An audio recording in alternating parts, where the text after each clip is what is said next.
RBI और IBPS PO and SBI PO में there lot of similarities, so it make sense to prepare for both of them together,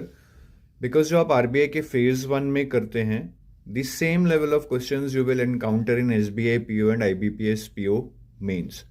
but सिर्फ ये सोच लेना कि दोनों सिमिलर हैं और दोनों इकट्ठे तैयारी करके दोनों एग्जाम निकल जाएंगे, ये गलत है। Because there are certain differences also either in the syllabus और इन द पैटर्न। जैसे कि आईबीपीएस पी और एसबीआई पीओ में आपका प्री का पेपर भी होगा जो कि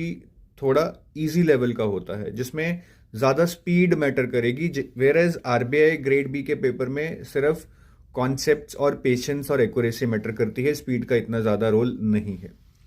दूसरा, जो करंट अफेयर्स भी आप पढ़ेंगे आरबीआई में और जो करंट अफेयर्स आपको आईबीपीएस पी और एसबीआई में आएंगे, उनमें काइंड ऑफ सिलेबस सेम है, बट वेटेज अगर आप देखेंगे आरबीआई के पेपर में आरबीआई नोटिफिकेशंस का पेपर ज़्यादा है, स्कीम्स का रिपोर्ट्स का वेटेज ज़्यादा है, where as in IBPS SBI PO schemes reports RBI की नोटिफिकेशंस आएंगी बट वेटेज कम है। इनका क्वेश्चंस का लेवल भी बहुत बेसिक रहता है, आरबीआई में थोड़ा इन डेप्थ क्वेश्चंस पूछते हैं। आरबीआई में जो आपका मिसलेनियस जीए है, sports awards, obituaries, important events, days, themes,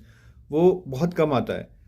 SBI P और आईबीपीएस पीओ में इसका वेटेज बहुत ज़्यादा रहता है। तो आपको ये जो डिफरेंसेस हैं इनको समझना पड़ेगा, प्रीवियस ईयर पेपर्स को एनालाइज करके फोकस एरियाज जो अलग अलग हैं वो भी निकालने पड़ेंगे,